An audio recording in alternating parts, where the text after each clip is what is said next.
नमस्कार। मैं doctor Alpana Pareek, associate professor political science, government college Jaipur. बच्चों, हमने अपने कल के वीडियो में स्वामी दयानंद सरस्वती के सामाजिक दर्शन को पढ़ा था। आज हम स्वामी दयानंद सरस्वती के धार्मिक विचारों को पढ़ेंगे।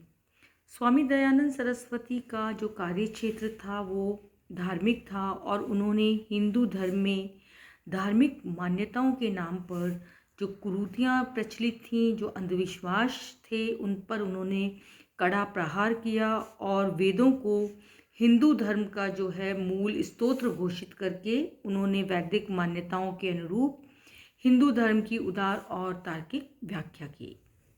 कहने का अभिप्राय है कि स्वामी दयानंद सरस्वती ने जो है वो हिंदू धर्म में व्याप्त बुराइयों को दूर करके उसे तार्किक ढंग से समझने के लिए लोगों को प्रेरित किया।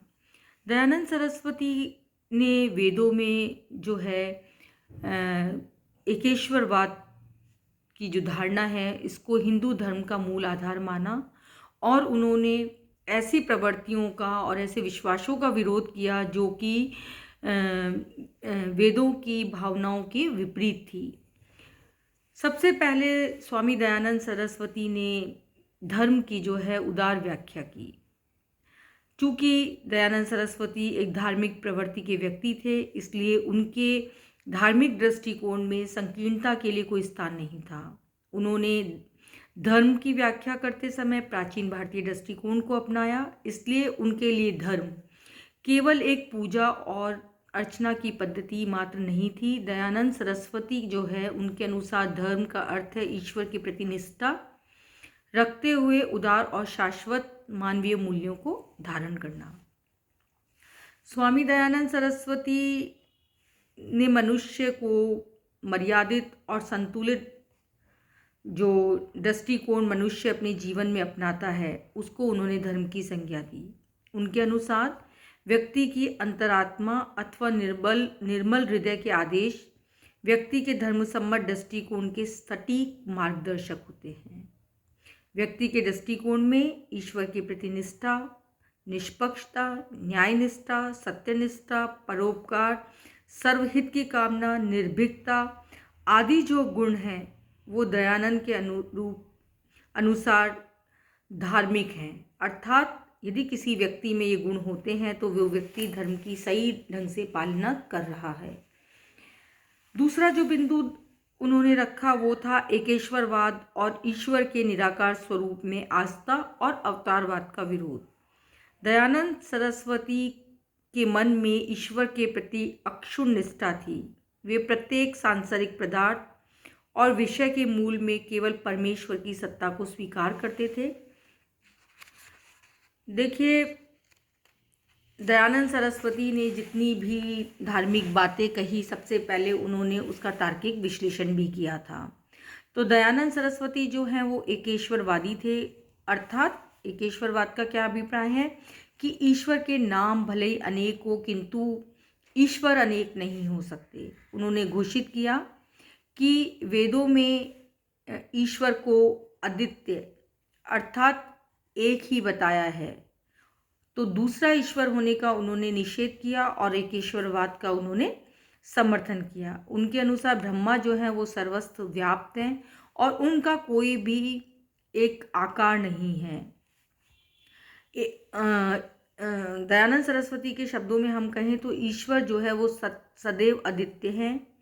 उस परम ब्रह्मा से भिन्न कोई भी नहीं है। उसका एकत्व असंदिग्ध है, वह शून्य भी नहीं है, किंतु जो सच्चिदानंद आदि लक्षणों से युक्त एकमूत परमात्मा है वही सदैव से परिपूर्ण और सर्वस्व परिव्याप्त होकर पृथ्वी आदि सब लोगों की रचना करके उन्हें अपने सामर्थ्य से धारण कर रहा है। आर्य समाज की जब दयानंद सरस्वती ने रचना की थी तो आर्य समाज के जब उन्होंने नियम बनाए तो उस समय भी उन्होंने ईश्वर की अपनी परिभाषा को बहुत ही सरल शब्दों में उन्होंने व्यक्त किया। उन्होंने कहा कि ईश्वर जो है वो सच्चिदानंद स्वरूप, निराकार, सर्वशक्तिमान, न्यायकारी, दयालु, अजन्मा, अनंत, निर्विकार, अनादि, अनुपम, सर्वाधार, सर्वेश्वर, सर्वव्यापक, सर्वांतर्यामी, अजर, अगर, अभय, नित्य, पवित्र और सृष्टिकर्ता है, और वो केवल एक ही ईश्वर है।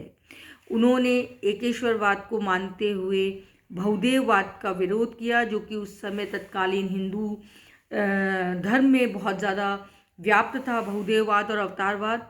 तो उन्होंने बहुदेववाद का भी विरोध किया और अवतारवाद का भी विरोध किया। उन्होंने माना कि बहुदेववाद और अवतारवाद दोनों ही वेद विरुद्ध हैं, अप्रामाणिक हैं और विकृत प्रवृत्तियां हैं। तीसरा जो दयानंद सरस्वती का धार्मिक दर्शन था वो था मूर्ति पूजा का खंडन। दयानंद सरस्वती ने ईश्वर के प्रति जो अपनी आस्था रखी थी वो ईश्वर के निराकार स्वरूप के प्रति थी। ईश्वर का एक होता है निराकार रूप, एक होता है साकार रूप। साकार रूप में हमारे सामने ईश्वर की एक प्रतिमा होती है जिसे हम सगुण और निर्गुण भक्ति बोलते हैं, और हम उस प्रतिमा को ईश्वर मानकर उसकी पूजा करते हैं। निराकार स्वरूप में होता है कि हमारे अंदर ईश्वर की एक छवि होती है, हम किसी भी प्रतिमा को ईश्वर मानकर नहीं पूजते। दयानंद सरस्वती निराकार स्वरूप के समर्थक थे, इसलिए स्वाभाविक था कि वो मूर्ति पूजा के विरोधी थे। दयानंद सरस्वती के अनुसार मूर्ति पूजा वेद विरुद्ध है और मूर्ति के रूप में भगवान को मानना कोई प्रामाणिक और तार्किक आधार भी नहीं है। मूर्ति पूजा की निरर्थकता को प्रतिपादित करते हुए उन्होंने कहा कि सर्वव्यापी और समस्त जड़ चेतन का सृजन करने वाला ईश्वर को हम एक पाषाण के रूप में, एक मूर्ति के रूप में सीमित नहीं कर सकते, और यदि एक मूर्ति के रूप में हम उसको सीमित कर लेते हैं तो ये ईश्वर के अस्तित्व की सर्वव्यापकता को नकारने के समान है। दयानंद सरस्वती ने मूर्ति पूजा को हिंदू धर्म में विद्यमान एक विकृति की संज्ञा दी और मूर्ति पूजा के व्यवहारिक दुष्परिणामों को भी उन्होंने गिनाया। उन्होंने सबसे पहले कहा कि किसी भी मूर्ति को ईश्वर मानकर उसकी एकाग्रता पूर्वक साधना नहीं की जा सकती, क्योंकि मूर्ति का एक निश्चित आकार होता है और उस आकार के रहते सामने रहने से मूर्ति पूजा के क्रम में भी मनुष्य का ध्यान उससे समानता रखने वाली अन्य स्थूल और भौतिक वस्तुओं से नहीं हट सकता। इसी प्रकार मूर्ति पूजा के कारण आडंबरों को प्रश्रय मिलता है। मंदिरों में जो पुजारी हैं उनके निर्वाह में, मंदिरों के निर्माण में करोड़ों रुपए खर्च होते हैं। इसी प्रकार से उन्होंने कहा कि मूर्ति को ईश्वर मानकर व्यक्ति इसी धर्म, अर्थ, काम और मोक्ष का साधन मान लेता है और भाग्यवादी बन जाता है। मूर्ति पूजा के कारण ही ईश्वर के अनेक रूप और ईश्वर के विषय में अनेक मत प्रचलित हो जाते हैं। मूर्ति में चित्रित कथित ईश्वर की विविधता के कारण ही पुजारियों और अनुयायियों के मध्य मतैक्य नहीं रहता और वे एक दूसरे के विरुद्ध मत पेश करते हैं। मंदिरों में मूर्ति पूजा के नाम पर महंत, पुजारी, पंडे आदि अपने निहित स्वार्थों का पोषण करते हैं। मूर्तियों को ईश्वर मानकर तथाकथित श्रद्धालु लोग अपने माता पिता, अपने गुरुजन जैसे सजीव देवताओं की उपेक्षा करके केवल पाषाण की मूर्ति को ही सब कुछ समझ के उसके सामने शीश नवाकर अपने धर्म की इतिश्री समझ लेते हैं। पुष्प एवं अन्य वनस्पतियां जो स्वाभाविक रूप से पर्यावरण को शुद्ध करती है, उन्हें तोड़कर मंदिरों में चढ़ा दिया जाता है। इसके कारण इन पुष्पों और वनस्पतियों की सुगंध और हरितिमा से जन साधारण जो है वंचित रह जाता है और पर्यावरण को भी क्षति पहुंचती है। तो मूर्ति पूजा के खंडन के साथ साथ दयानंद सरस्वती ने उनका खंडन क्यों किया है, इसका तार्किक जो आधार है या तर्क जो है उन्होंने निम्नलिखित बिंदुओं के माध्यम से, उपरोक्त बिंदुओं के माध्यम से स्पष्ट कर दिए। चौथा है अन्य धर्मों के प्रति दयानंद सरस्वती का दृष्टिकोण। दयानंद सरस्वती ने ईसाई, इस्लाम, जैन, बौद्ध धर्मों की मान्यताओं की समीक्षा की और इन धर्मों की दुर्बलताओं पर उन्होंने प्रहार किए। अन्य धर्मों की समीक्षा के प्रति दयानंद सरस्वती का जो दृष्टिकोण था वो पूर्वाग्रह या दुर्भावना से प्रेरित नहीं था।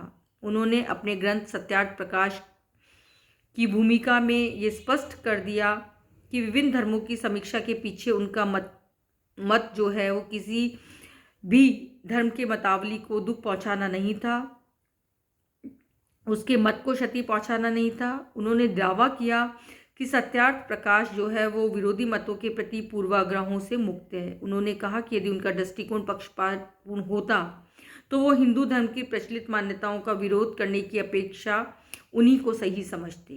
उन्होंने जैन, बौद्ध, चार्वाक मतों की अनेक विसंगतियों को उजागर किया और ये प्रतिपादित किया कि इन मतों में भी वैदिक मान्यताओं का निराधार ही विरोध किया है। स्वामी दयानंद सरस्वती ने धार्मिक सुधारों के लिए संगठन, शुद्धि और प्रचार के प्रयास किए।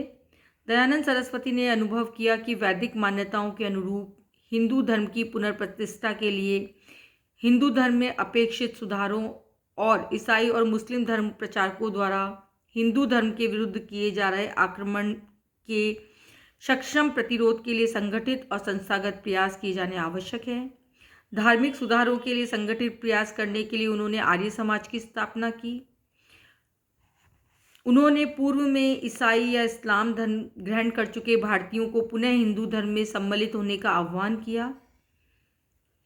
मुस्लिम और ईसाई धर्मावलंबियों को पुनः हिंदू धर्म में सम्मिलित करने के लिए उन्होंने शुद्धि आंदोलन का प्रवर्तन किया। दयानंद सरस्वती जो है उनके धार्मिक विचारों का विवेचन करने से स्पष्ट हो जाता है कि उन्होंने पूर्वाग्रहों से मुक्त होकर सभी धर्मों और धार्मिक मतों की दुर्बलताओं पर प्रहार किया। भारत से वैदिक मान्यताओं पर आधारित दोषमुक्त धार्मिक दृष्टिकोण अपनाने की अपेक्षा की। दयानंद सरस्वती जो हैं उन्होंने विशेषतः ईसाई और मुस्लिम मतों के आक्रमण से हिंदू धर्म की रक्षा के लिए जो दृष्टिकोण अपनाया वह अहंकार और आत्महीनता दोनों ही दोषों से मुक्त था।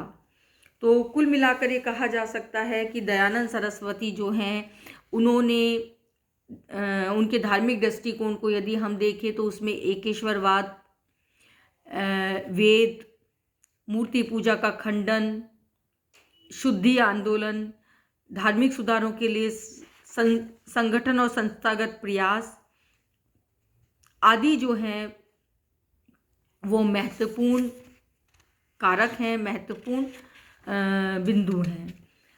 अब दयानंद सरस्वती के राजनीतिक विचार हैं और दयानंद सरस्वती के शैक्षणिक विचार हैं जिनको कि हम कल देखेंगे। धन्यवाद बच्चों।